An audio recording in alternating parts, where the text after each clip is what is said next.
नहीं बेटा,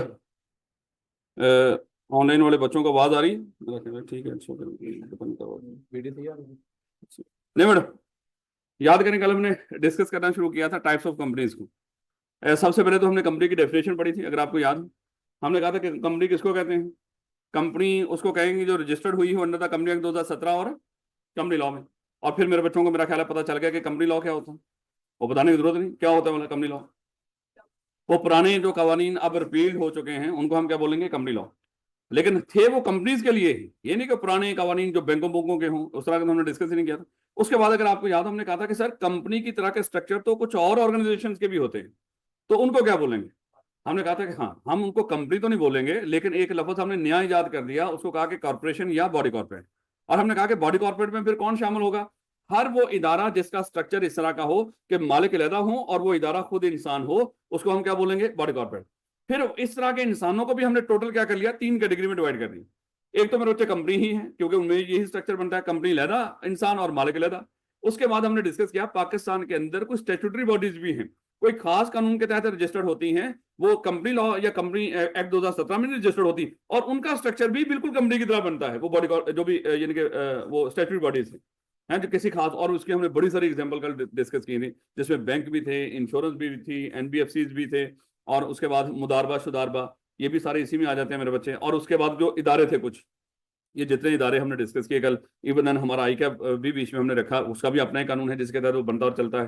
तो ये सारे हमने डिस्कस किए। उसके बाद हमने डिस्कस किया ऐसी कंपनी जो अपने किसी और मुल्क में रजिस्टर्ड हुई हो, और वो चाहे उस मुल्क में कंपनी हो, लेकिन जब वो कंपनी पाकिस्तान में काम कर रही होगी तो हमारे नजदीक, क्योंकि उसका स्ट्रक्चर भी ऐसा ही है, तो वो भी बॉडी कॉर्पोरेट की डेफिनेशन में जाएगी। तो बॉडी कॉर्पोरेट की डेफिनेशन के अंदर हमने 3 तरह के इदारों को रखा। एक पाकिस्तान के अंदर बनने वाली कंपनीज, उसके बाद पाकिस्तान के अंदर खास कानून के तहत बनने वाले इदारे या बॉडी कॉर्पोरेट या स्टैट्यूटरी बॉडीज, और उसके बाद बाहर इनकॉर्पोरेट हो गए पाकिस्तान में काम करने वाली कंपनीज, ये सारे मिलकर क्या होंगे, बॉडी कॉर्पोरेट। फिर हमने कहा कि कुछ ऐसे भी और इदारे भी हैं जिनका स्ट्रक्चर बिल्कुल उनका भी ऐसा ही बनता था, इनका स्ट्रक्चर ना कहें, कम से कम वो खास कानून में पाकिस्तान में रजिस्टर्ड हुई थी या किसी और मुल्क में रजिस्टर्ड होकर पाकिस्तान में काम कर रही थी, लेकिन हमने उनको बॉडी कॉर्पोरेट नहीं माना। क्यों नहीं मानना, एक तो उन्होंने कह दिया कि जो पाकिस्तान के अंदर जो कोऑपरेटिव सोसाइटीज हैं, अगरचे उनका भी अपना एक कानून है जिसके तहत वो बनती और चलती हैं, लेकिन उसके बावजूद हम उनको बॉडी कॉर्पोरेट नहीं मानेंगे। बॉडी कॉर्पोरेट की नफी करना, एक्चुअली हकीकत में हम किस चीज की नफी कर रहे हैं कि उनका, उनके मेंबर्स और वो जो इदारा है वो अलग इंसान नहीं है, और मेंबर्स की लिमिटेड लायबिलिटी नहीं है, और इसमें परपेचुअल सक्सेशन नहीं होगी। तो क्योंकि सेपरेट यही कॉन्सेप्ट था ना, सेपरेट लीगल पर्सनैलिटी बनाने का, उसमें जिसको हमने बॉडी कॉर्पोरेट नहीं माना वो सेपरेट लीगल पर्सनैलिटी नहीं है उसके अंदर। और उसके बाद हमने डिस्कस किया कि पाकिस्तान के अंदर कंपनीज के अलावा जो तो कंपनी बन गई मेरे बच्चे, उसको तो आप नफी कर ही नहीं सकते, उसको तो कोई मिनिस्टर कह ही नहीं सकता। जो पाकिस्तान के कानून के तहत कंपनी बन गई, उसको कोई ये नहीं कह सकता कि हम इसको बॉडी कॉर्पोरेट नहीं मानेंगे, वो तो हमेशा बॉडी कॉर्पोरेट होगी। लेकिन हमने कहा कि मुल्क से बाहर इनकॉर्पोरेट होकर जो पाकिस्तान में इदारे काम कर रहे हैं, या पाकिस्तान के अंदर ही खास कानून में बनने वाला इदारा, अगर हमारा जो कंसर्न फेडरल मिनिस्टर है, ये अल्फाज भी याद रखना था हमने, कि फेडरल मिनिस्टर अगर कह दे कि वो बॉडी कॉर्पोरेट जो स्टैट्यूटरी बॉडी है, या वो जो मुल्क से बाहर इनकॉर्पोरेट होकर पाकिस्तान में काम करने वाला इदारा, हम उसको बॉडी कॉर्पोरेट नहीं मानेंगे, तो हम उसको बॉडी कॉर्पोरेट नहीं मानेंगे। तो ये मेरे बच्चे कल हमने डिस्कस किया था। उसके बाद अगर आपको याद हो, हम टाइप्स ऑफ कंपनीज को डिस्कस करना शुरू किया। हमने कहा था टाइप्स ऑफ कंपनीज, अगर हम लायबिलिटी के लिहाज से देखें, 2 तरह की कंपनीज थी, लिमिटेड लायबिलिटी और अनलिमिटेड। अनलिमिटेड का तो हमने थोड़ा सा मामला डिस्कस किया, क्योंकि हमारे सिलेबस में इतना की जिक्र है जितना हमने कर लिया, कि अनलिमिटेड कंपनीज मेरे बच्चे कुछ रेयर जगहों पे बनती हैं, जहां पे गवर्नमेंट अलाउ नहीं करती है आपको, लिमिटेड लायबिलिटी अलाउ नहीं करती, तो वहां पे कुछ स्पेसिफिक मामला होते हैं, ये आम है ही नहीं, ये रेयर हैं, जो शायद आपको ढूंढने से कोई मिल जाए किस्मत से, अदरवाइज इस तरह की कंपनीज होती नहीं। तो जो कंपनीज हैं वो कौन सी हैं, वो लिमिटेड लायबिलिटी वाली।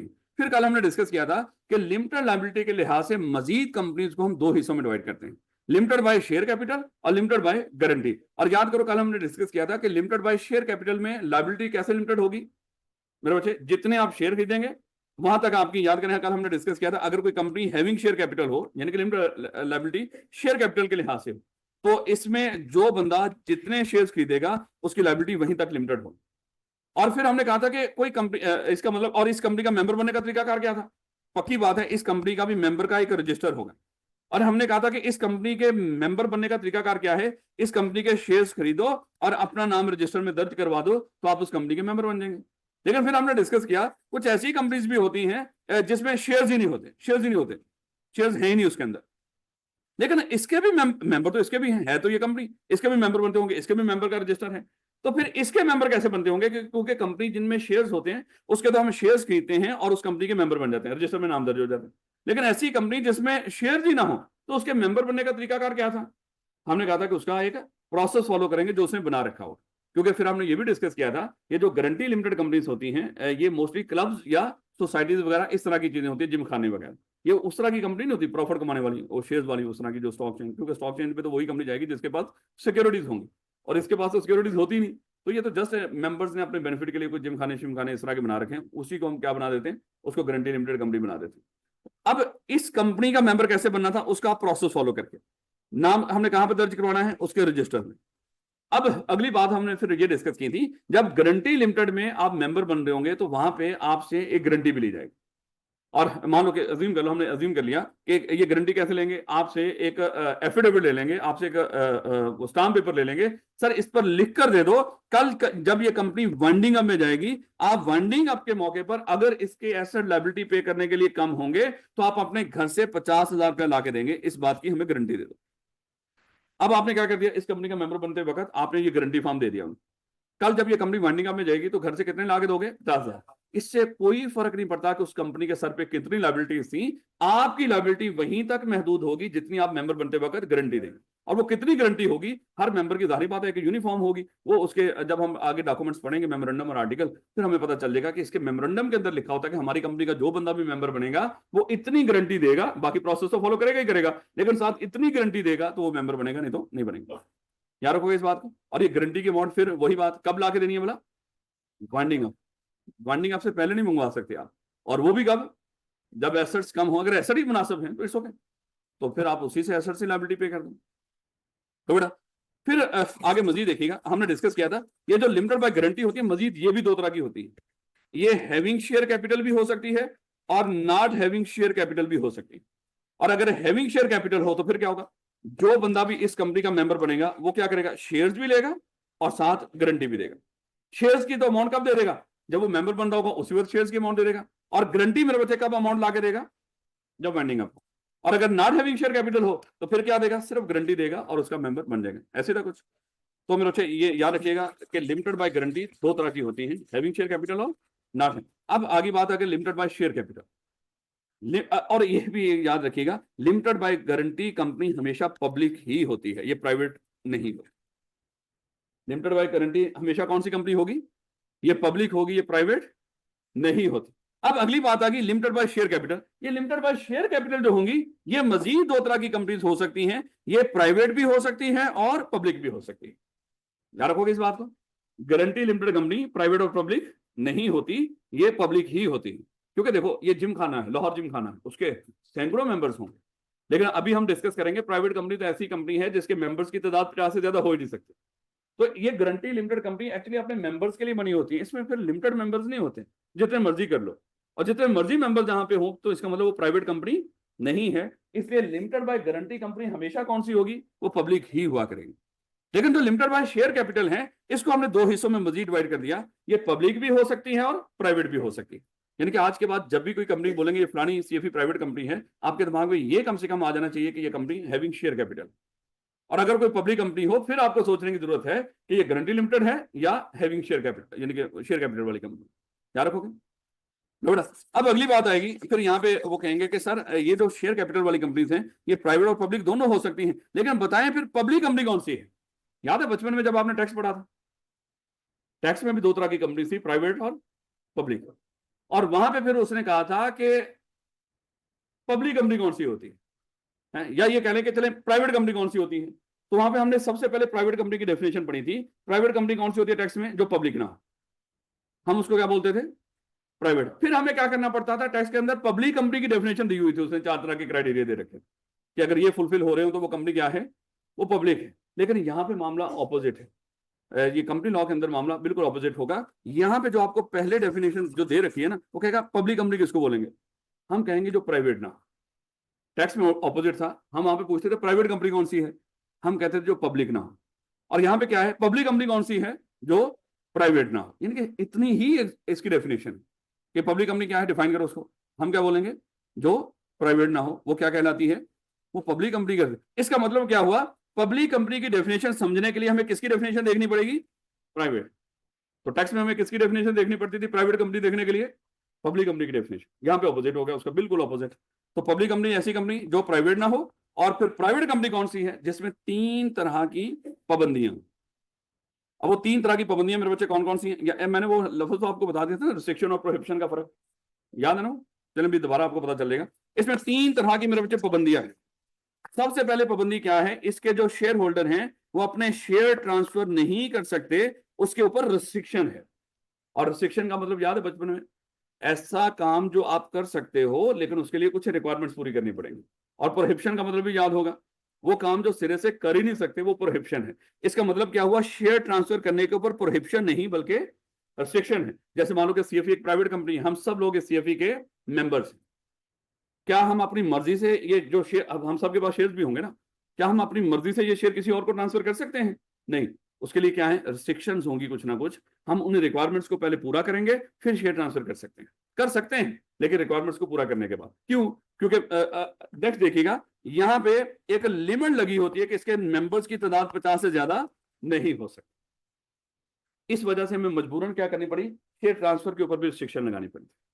प्राइवेट कंपनी के अंदर मेंबर्स की तादाद 50 से ज्यादा नहीं हो सकती। मैक्सिमम कितने मेंबर हैं? 50। अब सीएफई अज्यूम कर लो, सीएफई के टोटल 49 मेंबर थे, मैं भी उसमें एक मेंबर हूं, मेरे पास 100 शेयर्स है। मैंने क्या किया? अपने 100 शेयर्स को 10 लोगों को 10-10 करके भेज दिया। तो मेरे बच्चे उसके मजीद कितने मेंबर बन गए? 10। तो टोटल कितने हो गए? शायद 59। तो जबकि मैक्सिमम कितने अलाउ थे आपको? 50 तक अलाउ थे। तो जबकि मेरे शेयर आगे ट्रांसफर करने की वजह से कितने मेंबर हो गए? 59 हो गए, जो कि कहीं ना कहीं कानून की खिलाफवर्जी होगी, क्योंकि प्राइवेट कंपनी में 50 से ज्यादा मेंबर हो ही नहीं सकते थे। इस तरह की चीजों को रोकने के लिए हमने क्या कर दिया? शेयर ट्रांसफर के ऊपर ही रिस्ट्रिक्शन लगा दी कि हर बंदा अपनी मर्जी से शेयर ट्रांसफर नहीं करेगा। ये ना हो कि अपनी मर्जी से बंदरबांट कर रहा हो अपने रिश्तेदारों में, दोस्तों में, और वो उससे क्या हो जाए? मेंबर्स की तादाद बढ़ जाए, क्योंकि प्राइवेट कंपनी में मेंबर्स की तादाद 50 से ज्यादा नहीं हो सकती। कौन सी कंपनी प्राइवेट होगी जिसके ऊपर 3 तरह की पाबंदियां हों? पहली पाबंदी क्या है? उसके शेयर ट्रांसफर के ऊपर रिस्ट्रिक्शन। अपनी मर्जी से शेयर ट्रांसफर नहीं होंगे, उसके लिए कुछ रिक्वायरमेंट्स होंगी। देखो होंगी तो सही शेयर ट्रांसफर, जैसे खुदा ना खासा अगर कोई मेंबर मर जाता है तो क्या उसके शेयर उसके वुरसा को ट्रांसफर नहीं होंगे? पक्की बात है ट्रांसफर होंगे। तो शेयर ट्रांसफर होते हैं लेकिन कानूनी रिक्वायरमेंट, कुछ रिक्वायरमेंट्स होंगे उसके। इसमें बाकी एक लिमिटेशन है। लिमिटेशन किस चीज की है? कि मेंबर्स की तादाद 50 से ज्यादा नहीं हो सकती। अब अगली बात आ गई, जब मेंबर्स की तादाद आपने 50 काउंट करनी है, उसमें 2 चीजें आपने दिमाग में रखनी है। वो 2 चीजें कौन सी हैं? एक तो आपने इंप्लॉय काउंट नहीं करने। जब मेंबर काउंट कर रहे होंगे आपने उस कंपनी के इंप्लॉय काउंट नहीं करने। हाँ, वो इंप्लॉय काउंट करेंगे जो इंप्लॉय भी हो और साथ उनके पास शेयर्स भी हो, फिर तो पक्की बात है वो मेंबर है, उसको तो आप काउंट करोगे। लेकिन एक बंदा सिर्फ इंप्लॉय के तौर पर काम कर रहा है, मान लो कि यहाँ पे हम सारे मेंबर बैठे होंगे, ये साथ वाले कमरे में हमारा ऑफिस है, वहां पे सारे इंप्लॉय बैठे होंगे।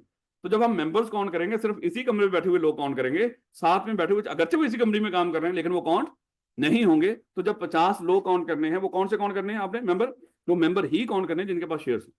अगर कोई बंदा हमारा जस्ट एम्प्लॉय है वो काउंट नहीं होगा। अब एक और चीज उसने कह दी, कह रहा कुछ ऐसे भी शेयर्स होते हैं, जैसे कुछ गरीब गुरबा भी होते हैं जो मिलकर किसी कंपनी के शेयर्स खरीद लेते हैं। जैसे मान लो 10 लोग थे, उन्होंने मिलकर हमारी कंपनी के 1000 शेयर्स खरीदे हुए।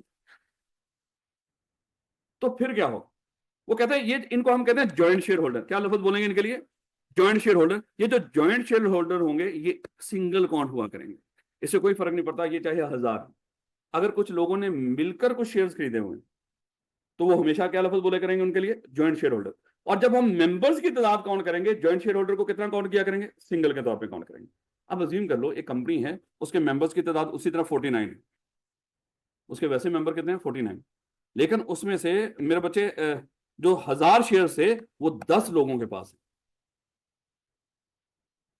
49 लगा है, 49 के अलावा 1000 शेयर्स 10 लोगों के पास और हैं। तो बताएं क्या ये प्राइवेट कंपनी है कि नहीं? या चलें ये कह रहे हैं प्राइवेट कंपनी तो है ही, क्या वो प्राइवेट कंपनी के वो मेंबर्स की लिमिट की रिक्वायरमेंट पूरी कर रही है कि नहीं? हम कहेंगे बिल्कुल कर रही है, क्योंकि 49 और वो जो 10 हैं वो सिंगल काउंट होंगे, तो अभी भी कितने हैं टोटल मेंबर? 50 ही है।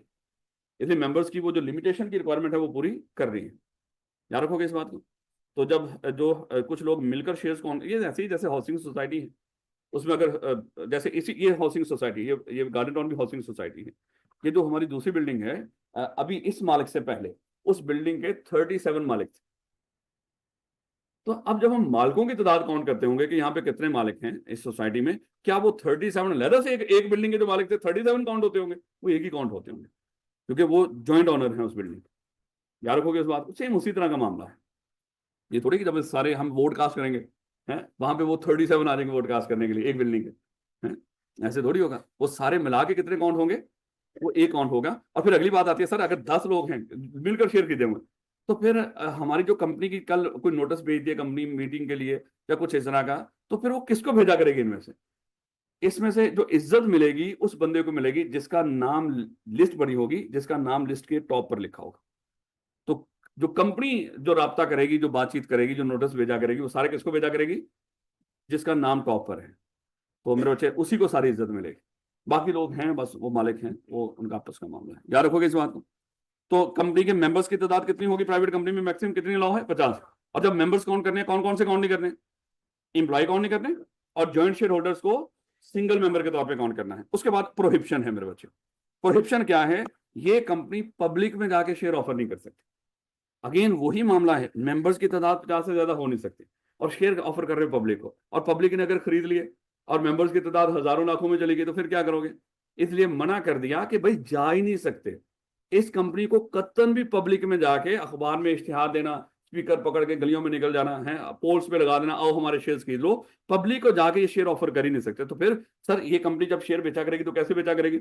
ये प्राइवेटली जाके लोगों को मिला करेंगे। यार बचपन में I2 भी पढ़ा था आपने, वहां पे शेयर इशू करने के 3 तरीकेकार बताए।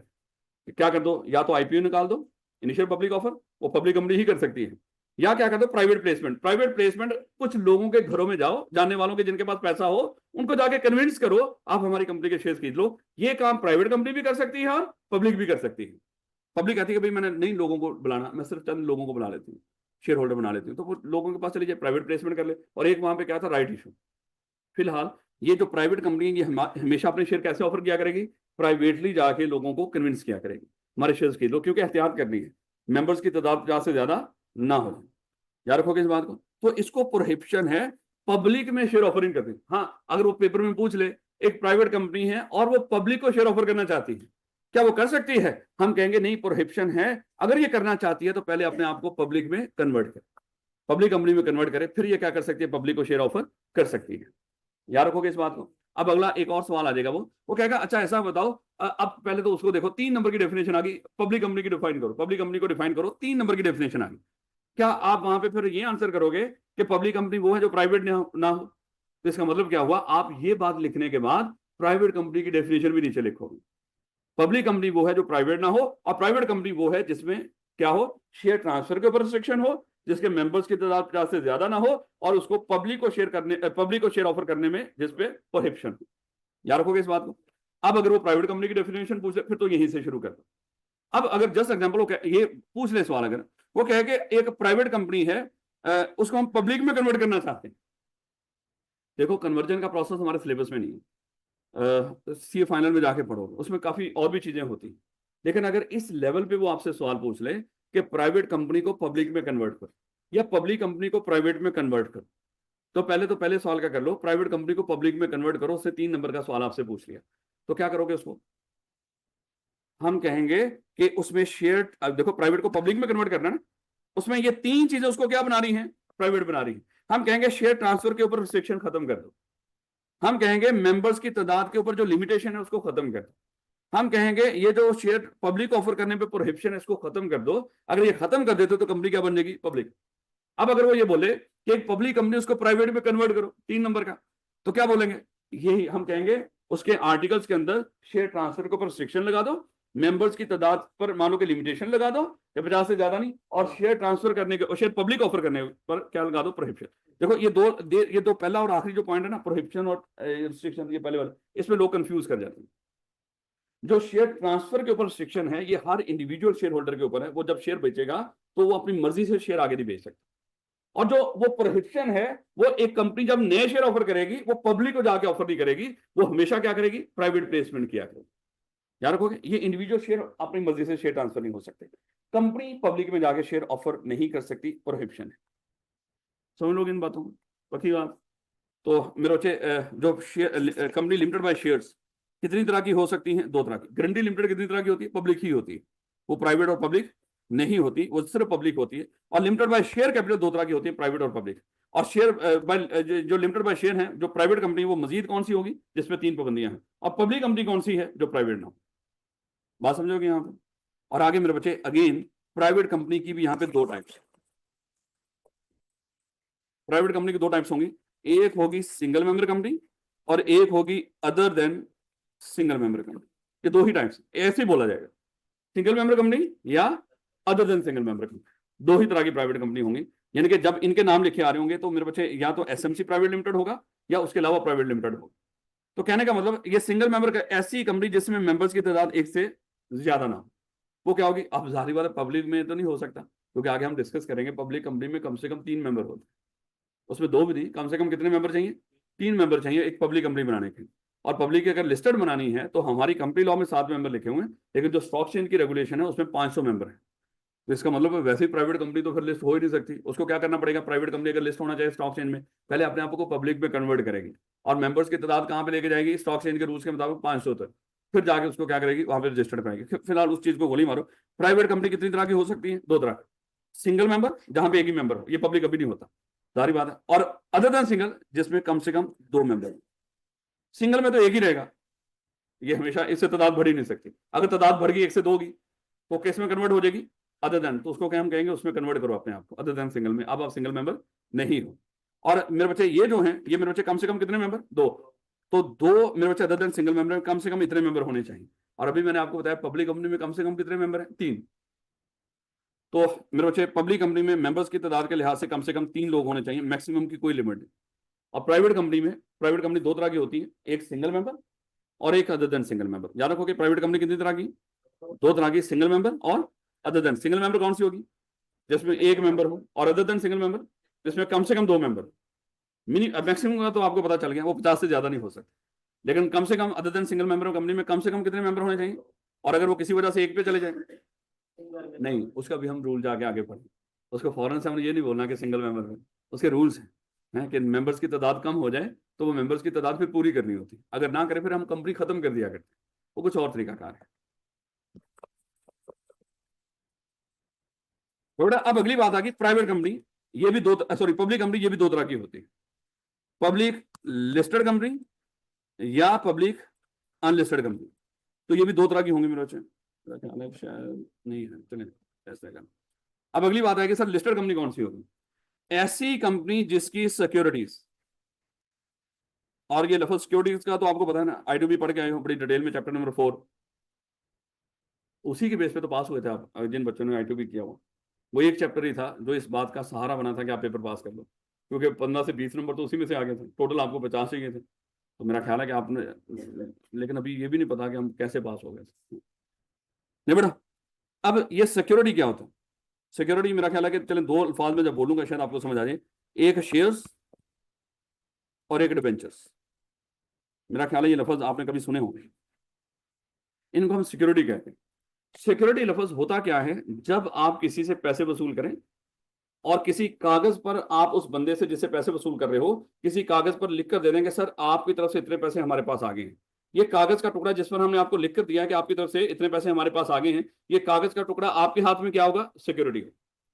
मान लो कि सीएफई कंपनी है और आपने यहाँ पे सीएफई के 1000 रुपए के शेयर्स खरीदे, तो मेरे बच्चे जब आप 1000 रुपए के शेयर्स खरीदेंगे, आप हमें कितना पे करोगे, 1000। क्या बदले में हम किसी कागज पर लिख कर देंगे कि आपने हमें 1000 पे कर दिया है। तो मेरे बच्चे वो कागज का टुकड़ा, मान लो शेयर, एक शेयर सर्टिफिकेट होगा, वो कागज का टुकड़ा आपके हाथ में क्या बन जाएगा, सिक्योरिटी। और सिक्योरिटी का मतलब हमेशा यही होता है जब आप किसी को पैसे दो, जिस कागज पर भी वो लिखकर आपको दे कि आपकी तरफ से इतने पैसे में, जैसे आप सीएफई में फीस जमा करवाते हैं, मुझे बताओ क्या वहां से रसीद लेके निकलते हो, घर वाले कल पूछेंगे नहीं, हाँ भैया फीस जमा करवा दी कि नहीं, आप कहेंगे नहीं सर उनको भरोसा है। नहीं नहीं मेरे बच्चे, अगर आपके घर वाले आपसे रसीद मांगते हैं तो मेरे बच्चे पक्की बात है घर वालों को आप पे भरोसा नहीं है। तो आप मान लो कि, लेकिन और फिर आप भी वहां से पक्की बात है रसीद लेके निकलते ही एहतियातन है, ये ना हो कि कल कॉलेज वाले वसूल कर लें और वो उनके खाते में जाए ना, कम से कम मेरे पास रसीद होनी चाहिए। वो जो रसीद है आपके हाथ में क्या है, उस फीस की सिक्योरिटी। कल कॉलेज मुकर नहीं सकता, मुकरेगा तो आप क्या दिखा दोगे उसको, ये देखें सर आपने रसीद आपने दी थी ना, जिसके ऊपर लिख रखा है कि मैंने आपको 10,000 रुपया पे कर दिया था। तो कहीं पर भी कोई इदारा किसी से पैसे ले और जिस कागज पर लिखकर आपको दे कि आपसे इतने पैसे वसूल हो गए, वो कागज का टुकड़ा आपके हाथ में क्या है, सिक्योरिटी है।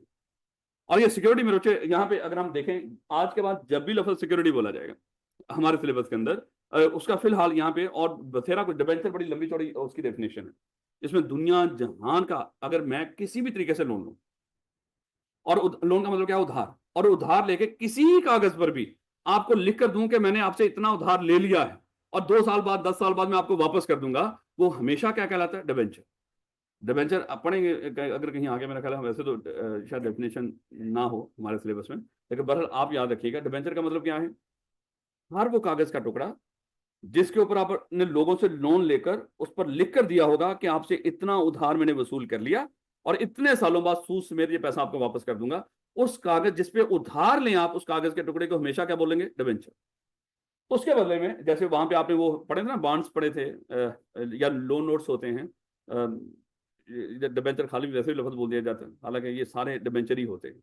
और एक होते हैं शेयर्स। शेयर्स में आप क्या करते हैं, कंपनी को पैसे देते हो कि नहीं, जब आप शेयर्स खरीदते हो कंपनी को पैसे देते हो कि नहीं, और कंपनी बदले में क्या करती है, शेयर्स के ऊपर आपको शेयर सर्टिफिकेट देती है जिसके ऊपर लिख कर देती है इतने के आपने शेयर्स खरीदे और इस बात की एविडेंस ये सर्टिफिकेट है जिसके ऊपर हमने लिख दिया है आपने हमें इतना पे कर दिया और इतने शेयर्स अब आपके हो गए। वो एक्चुअली कागज का टुकड़ा आपके हाथ में क्या है, सिक्योरिटी है। याद रखोगे इस बात को। तो लिस्टेड कंपनी, पब्लिक कंपनी दो तरह की होती है, लिस्टेड और अनलिस्टेड। लिस्टेड कंपनी वो होगी जिसकी सिक्योरिटीज, और सिक्योरिटी का मतलब क्या है, डिबेंचर भी और शेयर्स भी, वो स्टॉक एक्सचेंज पे ट्रेड हो सकते हैं, वो स्टॉक एक्सचेंज पे ट्रेड हो सकते हैं। अब अगली बात आती है सर, स्टॉक एक्सचेंज क्या है।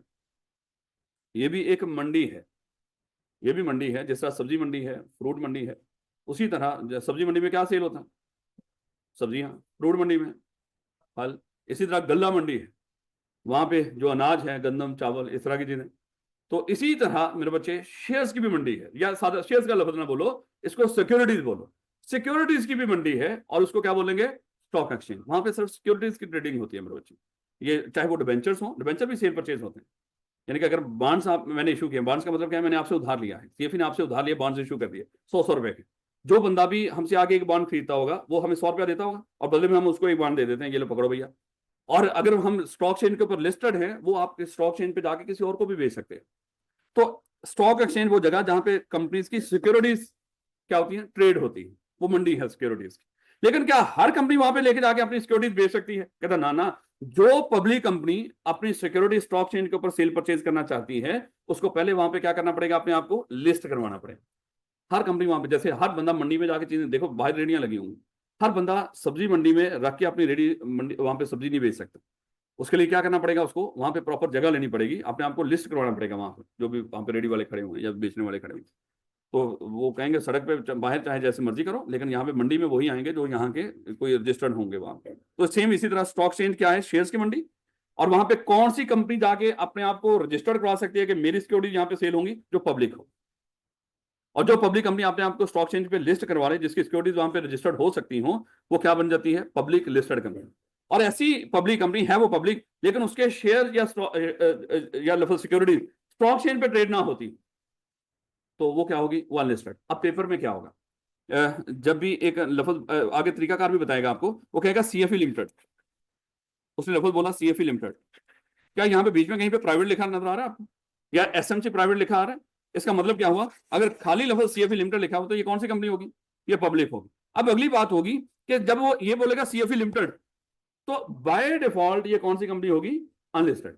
हम इसको हमेशा क्या समझा करेंगे, ये कौन सी कंपनी है, अनलिस्टेड। अगर ये लिस्टेड होगी तो वो क्या करेगा, वो बोलेगा सीएफई लिमिटेड एक लिस्टेड कंपनी है, वो उसको डिस्क्रिप्शन में आगे बताया करेगा। अगर उसने कुछ नहीं बताया तो हम क्या बाय डिफॉल्ट क्या समझेंगे, वो अनलिस्टेड। क्या रखोगे इस बात को। लिमिटेड लाइबिलिटी के लिहाज से कंपनी दो तरह की थी, लिमिटेड और अनलिमिटेड। अनलिमिटेड तो रेयर थी, वैसे हमने कहा था वो कोई रेयर बनती है, अगर जहां पे गवर्नमेंट आपको लिमिटेड लाइबिलिटी अलाउ ना करे तो फिर अनलिमिटेड। और लिमिटेड फिर हमने डिस्कस किया मजीद दो तरह की, गारंटी लिमिटेड और लिमिटेड बाय शेयर कैपिटल। और फिर हमने डिस्कस किया लिमिटेड बाय गारंटी क्या होती है बोला, जिसमें आप मेंबर बन सकते हो लेकिन गारंटी देकर कोई ना कोई। और फिर हमने डिस्कस किया लिमिटेड बाय शेयर कैपिटल क्या है, जिसमें शेयर्स के लिहाज से आपकी लायबिलिटी लिमिटेड होगी। गारंटी लिमिटेड फिर हमने डिस्कस किया सिर्फ पब्लिक होती है। फिर हमने कहा कि जो लिमिटेड बाय शेयर कैपिटल वो मजीद दो तरह की हो सकती है, प्राइवेट भी हो सकती है और पब्लिक भी हो सकती है। और limited by share capital private कौन सी होगी बोला, जिसपे 3 तरह की पाबंदियां, एक तो रिस्ट्रिक्शन शेयर ट्रांसफर करने के ऊपर, एक लिमिटेशन मेंबर्स की तादाद पे, और एक प्रोहिबिशन पब्लिक में जाके शेयर ऑफर करने। याद रखोगे इस बात को। और उसके बाद हमने कहा कि पब्लिक कंपनी कौन सी है, जो प्राइवेट ना हो। फिर हमने कहा कि पब्लिक कंपनी भी चले, प्राइवेट कंपनी मजीद 2 तरह की है, एसएमसी और अदर देन एसएमसी। एसएमसी क्या है? जिसमें 1 मेंबर हो। अदर देन एसएमसी में कम से कम 2 मेंबर और ज्यादा से ज्यादा 50। और पब्लिक कंपनी फिर हमने डिस्कस किया मजीद 2 तरह की है, लिस्टेड और अनलिस्टेड। लिस्टेड कौन सी है बोला? जिसके शेयर स्टॉक एक्सचेंज पे ट्रेड हो सकते हैं। शेयर्स लफ्ज ना बोलें, सिक्योरिटीज, क्योंकि उसमें शेयर्स के अलावा बाकी चीजें भी हैं। और अनलिस्टेड कौन सी है? जिसके शेयर स्टॉक एक्सचेंज पे ट्रेड ना हो सकते। मैं खुद बोल रहा हूँ शेयर्स, आपको रोक रहा हूँ, अजीब सी बात है, लेकिन बहर जी बेटा आप एक एक करके पढ़ेंगे, ये हमने पढ़े नहीं वहां पे। जी बेटा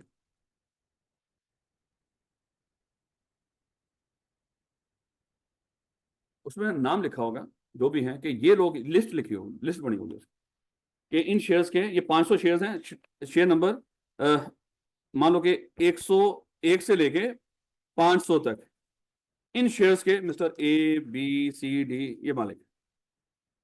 तो इस तरह करके उसकी लिस्ट बनी होगी। तो उस लिस्ट में ये हमारे पास भी इसी तरह लिस्ट आ रही होगी, लेकिन हमारे जो सारी जो फौकियत होगी वो किसको देंगे? जिसका नाम टॉप पे, शेयर सर्टिफिकेट में मालिक सारी जॉइंट शेयर होल्डर सबके नाम आ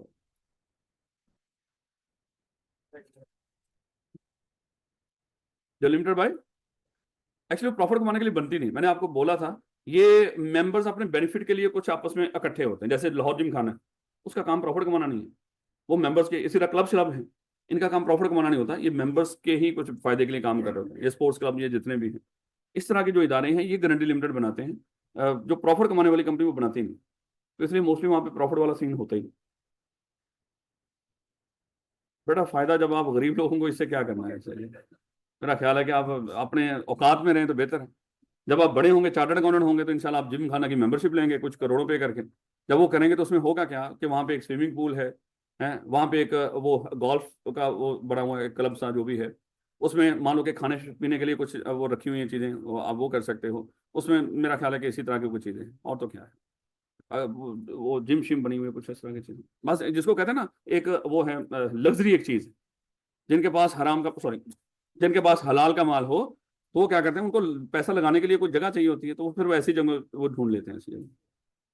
यानी कि जिसको कहते हैं वही हमारा, जो हमारी कौम एक वो है ना स्टेटस को की फॉलोअर है, तो वो स्टेटस को है। यानी कि लोग कहते हैं कि यार उसके पास जिम खाना की वो मेंबरशिप है, कभी कभार जाते हैं अपने दोस्तों के साथ, है तो आप जैसे लोगों को भी लेकर, मेरे जैसे लोगों को, चलो इस तरह कर लें, मेरे जैसे लोगों को भी फिर बात का लोग लेकर चले जाते हैं।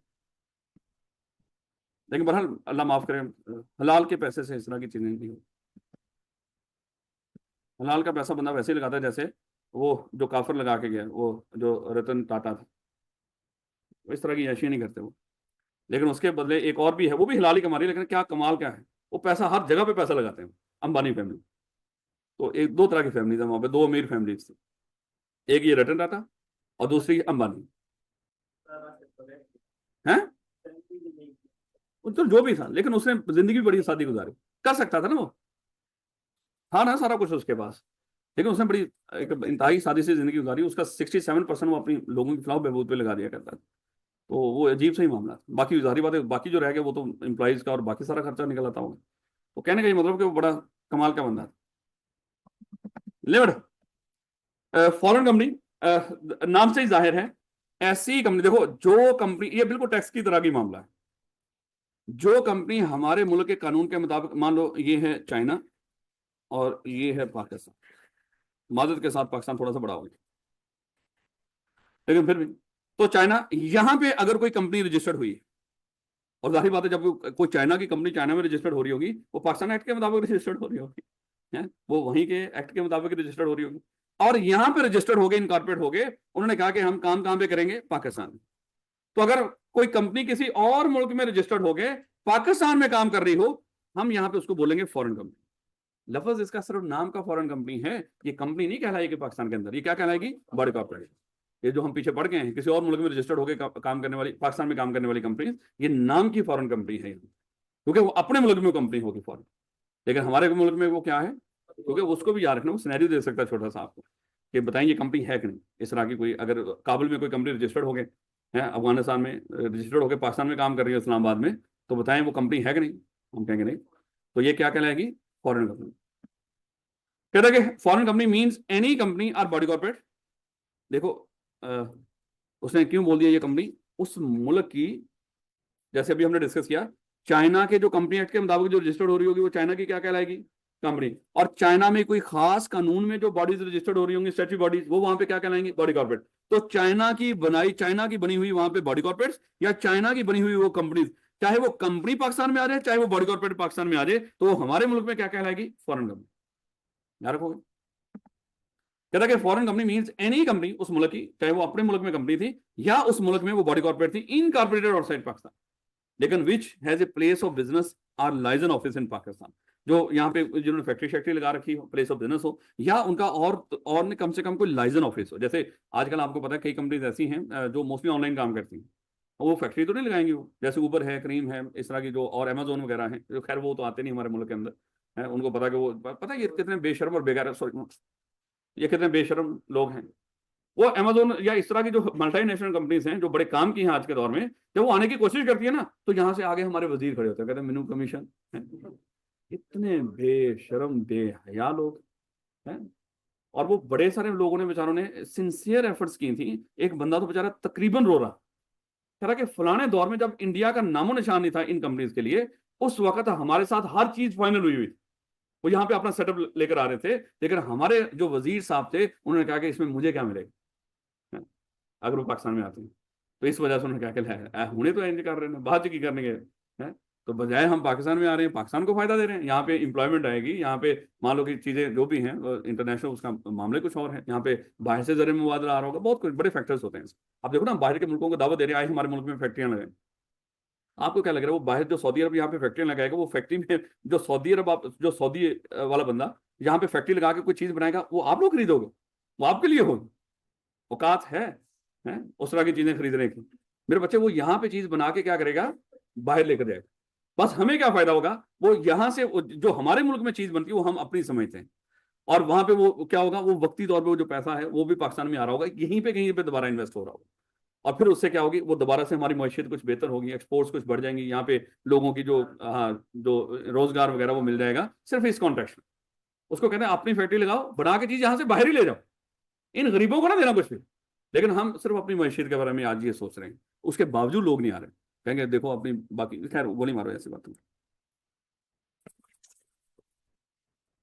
तो मेरे बच्चे, ये जो ऑनलाइन कंपनीज हैं, जो कॉमर्स, जो ई कॉमर्स के कारोबार हैं, वो तो जाहिर बात है मेरे बच्चे, फिर उनको फिजिकल सेटअप नहीं चाहिए होता, उनके लिए सिर्फ क्या होता है, लाइसेंस ऑफिस होते हैं, राब्ता ऑफिस है, जो हेड ऑफिस के साथ यहाँ पे बैठ के राब्ता करेंगे। कहना अगर कोई कंपनी या बॉडी कॉर्पोरेट मुल्क से बाहर इनकॉर्पोरेट होकर पाकिस्तान में प्लेस ऑफ बिजनेस हो, यहाँ पे फैक्ट्री वगैरह लगा रखी हो, या कोई लाइसेंस ऑफिस हो, वेदर बाय इटसेल्फ, वो खुद आ जाए पाकिस्तान के अंदर, या उसकी आगे कोई मजीद कोई एजेंट हो, जैसे मान लो कि नेस्ले है, चलें ऐसा कर लो, हम कोका कोला की बात कर लेते हैं। कोका कोला है, उन्होंने क्या किया, वो पाकिस्तान में डायरेक्टली खुद नहीं आते बोटल्स के मामले में, वैसे मैं समझाने की बात करूं, उन्होंने कहा कि ओए यहाँ पे पाकिस्तान में एक बंदा है बड़ा अच्छा है, रियाज बोटल्स वाले, ऐसा करते हो पाकिस्तान में ये जो बोटल्स वगैरह सारा जो काम करना है ना, हम आपकी जिम्मेदारी लगाते हैं, ये आप हमें बना बना के दिया करें। यानी कि वो खुद आके अपना सेटअप नहीं लगा रहे, उसने क्या कर लिया, आप वो काम जो हम खुद करने की बजाय किसी और से करवा लेते हैं, वो हमारा क्या कहलाता है, एजेंट। वो कहते हैं चाहे आप खुद पाकिस्तान में आ जाओ या अपने किसी एजेंट के जरिए पाकिस्तान में आ जाओ, हम ये समझेंगे आप खुद ही आए, तो हमारे नजदीक वो क्या होगी, वो फॉरेन कंपनी ही होगी। An agent physically or through electronic mode, वही बात मेरे बच्चे, चाहे वो फिजिकली आके यहाँ पे सेटअप लगा लें, चाहे वो इलेक्ट्रॉनिक मोड में पाकिस्तान में काम कर रहे हैं, यानी कि आपका जो ऑफिस है वो फिजिकली यहाँ पे है ही नहीं, सारा कुछ इलेक्ट्रॉनिकली कारोबार पाकिस्तान में चल रहा है। या conduct any business activity in Pakistan in any other manner has may be specified. देखो जब कानून बन रहा होता है ना, कानून में कोशिश होती है, देखो कभी इलेक्ट्रॉनिकली कारोबार करने का लोगों ने सोचा भी नहीं कि लोग क्या करेंगे ऑनलाइन बैठ के यहाँ पे, उनको क्या पता ये लोग आएंगे बेचारे, खाना पीना भी इनका सारा ही ऑनलाइन, हर चीज इनकी ऑनलाइन, इवन देन एजुकेशन भी ऑनलाइन, और कल जब एजुकेशन ऑनलाइन हासिल कर लेंगे, नौकरी भी ऑनलाइन है, हर चीजें ऑनलाइन हो जानी। तो ये कभी सोचा था आप लोगों ने, है? तो मेरे बच्चे, ये तो दुनिया ही बिल्कुल डिफरेंट आ गई। तो उस वक्त के लोगों के लिए तो ये इम्पॉसिबल था, लेकिन आज तो पॉसिबल हो गया ना। अब कानून बनाने वाले सोच रहे हैं ऑनलाइन के बाद ये ना हो कोई और तरीका भी आ जाए, तो इसलिए उन्होंने एहतियातन अल्फाज लिख दिए कि भाई conduct any business activity in Pakistan any other manner has may be specified. कोई और भी तरीका हो जो आपने ढूंढ लिया आगे फ्यूचर में जाके, हम आज ही लिख देते हैं, तो वो भी पाकिस्तान में आपकी बिजनेस एक्टिविटी कहलाएगी, और हम समझेंगे आप पाकिस्तान में काम कर रहे हो और आप फॉरेन कंपनी। ऑनलाइन का तो समझ आ गया उनको, ऑनलाइन भी है फिजिकल भी है, ये दो तरीके तो नजर आ रहे हैं, ये चल रहे, कहता कि कोई और कोई तीसरा तरीका ना है जो हमारा अभी हमने सोचा ही ना हो। देखो वो तो लोग यही कर रहे हैं जो अभी हमने सोचा भी नहीं है, और हम सोचने की कोशिश करते हैं, हम कहते हैं मैं क्या सोचूं, उन्होंने पहले ही सब कुछ कर दिया है, मेरे सोचने के लिए उन्होंने कुछ छोड़ा ही क्यों नहीं है। इतने के हम पहुंचे हुए हैं। वो कहते हैं कि कुछ कर लो, आप लोग भी कुछ, पाकिस्तानी हो, मुसलमान हो, आप भी कुछ कर लो। कहते हैं हम क्या करें, उन्होंने हमारे लिए कुछ छोड़ा ही नहीं है। हालांकि वो हर रोज कुछ ना कुछ नया कर रहे हैं, लेकिन हम हर रोज कोई ना कोई नया फतवा ले आते हैं जिस बेस पे कोई ना कोई हमारा कोई काफिर निकल ही आता है। मेहनत तो हम भी कर रहे हैं, भरपूर मेहनत कर रहे हैं।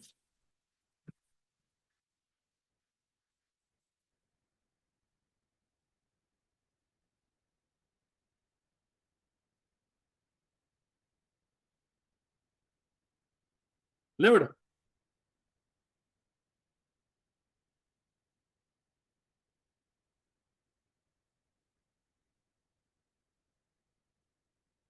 अब ये जितना हमने पढ़ना है ना यहाँ पे, ये सारा आपने रीड कर लिया हुआ पहले। यानी कि हमने ऊपर वो एक जो स्लाइड थी ना, उस स्लाइड के अंदर हमने वो फॉरेन कंपनी के अलावा बाकी सारी कंपनी का जिक्र कर लिया। लेकिन फिर भी मेरा ख्याल है कि रीड तो मुझे करना पड़ेगा। ये ना हो कि माशाल्लाह आप लोगों पे मुझे भरोसा तो है नहीं खत्म। कहता है कि कंपनी लिमिटेड बाय शेयर, पता है ना, याद है ना? एक कंपनी है, उसका 1 लाख रुपए का कैपिटल था, उसको हमने 10-10 रुपए के 10,000 शेयर में डिवाइड कर लिया। फिर हमने कहा था मिस्टर ए है, उसने इस कंपनी के 1,000 शेयर खरीदे हैं, 10 रुपए का एक शेयर, तो कितना पे किया होगा उसने कंपनी को? 10,000 रुपये। ऐसे मेरे बच्चे, कल अगर ये कंपनी डूब भी जाती है, उसके सर पे करोड़ों की लाइबिलिटी हो, मिस्टर ए की लाइबिलिटी क्या है? लिमिटेड है। कहां तक? 10,000। और ये 10,000 भी आज के दौर में उसने क्या कर दिया होगा, जब शेयर्स लिए होंगे वो पे कर दिया होगा। लेकिन पुराने वक्त में क्या हुआ करता था, पार्शली पेड शेयर भी होते थे। अगर तो अभी आधी अमाउंट दी थी, आधी नहीं दी थी, तो फिर अभी जो आधी नहीं दी, आपकी लाइबिलिटी वहां तक महदूद है, उसको पे करोगे तो फिर लाइबिलिटी लिमिटेड होगी मजीद। ऐसे ना मेरे बच्चे? तो यही बात है, company limited by shares means a company having liability of its members limited by the memorandum. ये हम पढ़ेंगे इंशाल्लाह चैप्टर नंबर 2 में। Memorandum to the extent of amount if any remaining unpaid on the shares respectively held by them. यानी कि limited by share में आपकी liability limited होती है शेयर्स के अमाउंट तक। लेकिन अगर तो मान लो कि मेमोरेंडम के मुताबिक आपकी, यानी कि जितने शेयर्स आपने खरीद रखे वहां तक आपकी लायबिलिटी लिमिटेड, और अगर आपने सारा पे कर दिया इट्स ओके, लेकिन अगर आपने अभी कुछ पे नहीं किया तो फिर अभी वो पैसे कंपनी आपसे मांग सकती है। आप ये नहीं कहेंगे कि भाई वो तो मेरी तो लायबिलिटी लिमिटेड है, वो कहेंगे भाई शेयर्स उधार पे लिए थे ना आपने सर, वो उधार वाले पैसे तो पूरे करें। कहता है कि most business that incorporate as a company are company limited by shares. इसका मतलब कि गारंटी लिमिटेड कम ही होती है, ज्यादा जो कंपनीज होती है वो शेयर वाली ही होती है। The great advantage of this form of company is that the company is able if the share holder approve to raise additional capital by issuing new share. यानी कल अगर आपसे वो पूछे ग्रेट एडवांटेज बताओ कंपनी लिमिटेड बाय शेयर का, और नीचे 4 ऑप्शन आ रहे होंगे, और 4 ऑप्शन में पता नहीं क्या कुछ लिखा होगा, उसमें एक ऑप्शन ये वाला भी होगा। तो मेरे बच्चे अगर आपने गौर नहीं किया होगा तो फिर सत्यानाश, 1 नंबर खुदा ना खासा गया, और अल्लाह माफ करे 49 मार्क्स आ गए, जो आते नहीं 48 आते हैं, तो फिर तो काम खराब हो जाएगा। याद रखोगे ग्रेट एडवांटेज क्या है बोला, कि जब पैसों की जरूरत हो नए शेयर इशू करो और पैसा इकट्ठा कर लो, ये ग्रेट एडवांटेज है। तो बेटा कंपनी लिमिटेड बाय गारंटी अभी हमने डिस्कस कर लिया कि कंपनी लिमिटेड बाय गारंटी में क्या होता है मेरे बच्चे, क्या होगा? एक कंपनी, उसमें शेयर्स नहीं है लेकिन उसका मेंबर्स का रजिस्टर है, और ये मिस्टर ए खड़ा हुआ है, ये देख रहा है वो मेरा नाम यहाँ पे आ जाए, तो दिल कर रहा था उसका शेयर्स खरीदता हूँ, नाम वहां पे ले जाता हूँ, लेकिन वो तो पता चला शेयर तो है ही नहीं। तो फिर क्या करेगा? इसका प्रोसेस फॉलो करेगा। प्रोसेस फॉलो करते हुए जब ये जा रहा था तो साथ ही उन्होंने क्या रख दिया इसके सामने, एक गारंटी फॉर्म, सर इसको फिल करो। इसने उसको फिल कर दिया। मान लो कि गारंटी है 20,000 की, जब कंपनी वाइंड अप होगी तो आपने 20,000 ला के देना। इसने वो सारा कर दिया। अब इसका नाम कहाँ पे दर्ज हो जाएगा? यहाँ, ये मेंबर बन जाएगा। तो guarantee company limited by guarantee कहता है company limited by guarantee means a company having the liability of its members limited by the memorandum. यानी कि मेमोरेंडम में लिख रखा होगा कि हमारा जो बंदा भी मेंबर बनेगा वो इतनी इतनी अमाउंट की एक गारंटी देगा, अंडरटेक करेगा to contribute to the assets of the company in the events of its being wind up. जब कंपनी वाइंड अप हो रही होगी और उस वक्त हम लोगों की लायबिलिटीज पे कर रहे होंगे और एसेट बेच के लायबिलिटी पे नहीं हो रही होंगी, तो ये अपने घर से लाके वो गारंटी के अमाउंट एसेट्स में कंट्रीब्यूट करेंगे। भैया एसेट्स कम पड़ रहे हैं, ये मेरी गारंटी मैंने दे रखी थी, उसके अमाउंट पकड़ो और लायबिलिटी आप पे कर दो। लेकिन अगर एसेट ही पूरे हैं तो फिर मजीद आपको जारी बात है वो, एक कंपनी लिमिटेड गारंटी मे और may not have share capital, having share capital भी हो सकती है और not having. The liability of members of a company limited by guarantee not having share capital is restricted to the amount of guarantee as mentioned in a memorandum। यानी मेरा guarantee limited company not having share capital है, फिर आप उसके member कैसे बने होंगे? Guarantee देके जस्ट, तो फिर आपकी लायबिलिटी कहां तक लिमिटेड होगी? गारंटी की अमाउंट तक, मजीद आपकी कोई लायबिलिटी नहीं हो। और कंपनी हैविंग शेयर कैपिटल में, guarantee limited having share capital में, फिर शेयर्स भी और गारंटी भी, और शेयर्स के अमाउंट तो पहले दे चुके होंगे, और गारंटी कब ला के देनी है? वाइंडिंग अप के ऊपर एसेट्स में आप भी कंट्रीब्यूट करेंगे। ये एसेट्स है ना जिनको क्रेडिटर्स को पे कर रहे हैं, जिनके जरिए वो कहेंगे ये मेरी तरफ से भी गारंटी ले लो, गारंटी के अमाउंट। और अनलिमिटेड कंपनी में जैसे हम अभी हमने डिस्कस किया था, जिसमें मेंबर्स की लायबिलिटी मेमोरेंडम के अंदर क्या लिखी होगी, जब मेमोरेंडम पढ़ेंगे आपको पता चल जाएगा वहां। कहते हैं unlimited company means a company not having any limit on the liability of it's CFE, एक लिमिटेड लायबिलिटी वाली सॉरी अनलिमिटेड लायबिलिटी वाली कंपनी है, तो क्या उसके सामने लफ्ज कोई लिमिट रहेगा? नहीं। तो अगर ये सीएफई कॉर्पोरेशन है, सिर्फ सीएफई कॉर्पोरेशन, लिमिटेड का कहीं लफ्ज नहीं लिखा हुआ, इसका मतलब क्या, ये कौन सी कंपनी है? Unlimited liability. क्योंकि लिमिटेड वाली होगी वो अपने नाम के साथ लाजमी तौर पे वर्ड लिमिटेड यूज करेगी। कहते हैं कि और अनलिमिटेड वाली फिर आगे लफ्ज अनलिमिटेड लिख रही होती है। कहते हैं दिस ऑल, अच्छा ये वजह क्या है, फिर हम क्यों बनाएंगे? अगर लायबिलिटी अनलिमिटेड है तो फिर इस तरह की कंपनी हम क्यों बनाएंगे, उसका फायदा बताओ। ये मेरे बच्चे आपसे पूछ सकते हैं पेपर में 2 नंबर में, क्योंकि जो चीज किताब के अंदर लिख रखी है वो फजूल नहीं है, वो कहीं ना कहीं 1-2 नंबर के आपसे पूछ ले। कहते हैं अनलिमिटेड कंपनी बताओ क्या होती है? एक तो उसमें मेंबर्स की लायबिलिटी क्या होगी? अनलिमिटेड। और फिर इसका फायदा क्या है? कहता है इसके वो फायदे सारे के सारे वो फायदे मिलेंगे जो आम कंपनी के हैं। कहता है this has all the advantage of a normal company. Normal मतलब क्या है? वो लिमिटेड लायबिलिटी वाले, except that liability of its member is not limited. Members की लायबिलिटी लिमिटेड नहीं, बाकी सारी खसूसियात कौन सी है? लिमिटेड लायबिलिटी वाली। In practice unlimited companies are fairly rare but are some time used by the partnership style business. जिस तरह वो आपने जब I2B पढ़ा था, उसमें याद है लिमिटेड लायबिलिटी पार्टनरशिप भी थी। एक तो लिमिटेड पार्टनरशिप थी और एक लिमिटेड लायबिलिटी पार्टनरशिप थी, 2 तरह की। लेकिन भले मैं आपको क्यों बता रहा हूँ, आपको इससे क्या लेना था? बाकी मेरे बच्चे आपने कल इसको रीड करके आना है, इंशाल्लाह हम देखेंगे इसको। ये जितना सिंगल मेंबर, प्राइवेट, ये सारा public company, public listed, unlisted, public sector company से ऊपर ऊपर, मेरे बच्चे ये आपने क्या करके आना है, यहाँ तक रीड करके आना है, पब्लिक अनलिस्टेड कंपनी तक। और आपका इस थर्सडे को मेरे बच्चे टेस्ट होगा, थर्सडे को टेस्ट होगा। इस वीक में सिर्फ फिलहाल एक होगा, चाहे हो या ना हो, जितना कल तक हमने पढ़ा होगा तो उसका मेरे बच्चे टेस्ट हो जाएगा।